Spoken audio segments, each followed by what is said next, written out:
Oh, ayun guys, good morning. 8 days chicken boiler update. Dito na tayo. Tutong muna tayo sa kanila. Eto muna tayo sa malalaki. Yung mga malalaki ko. Yan. Mga pangkatay na yan. At nandito naman po yung new boiler. 8 days na po sila ngayon. 8 days. Yan. Yan. Malilikot.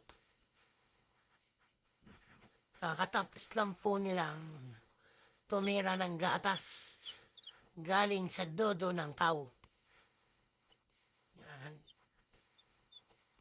Yan. Isa na buhukay.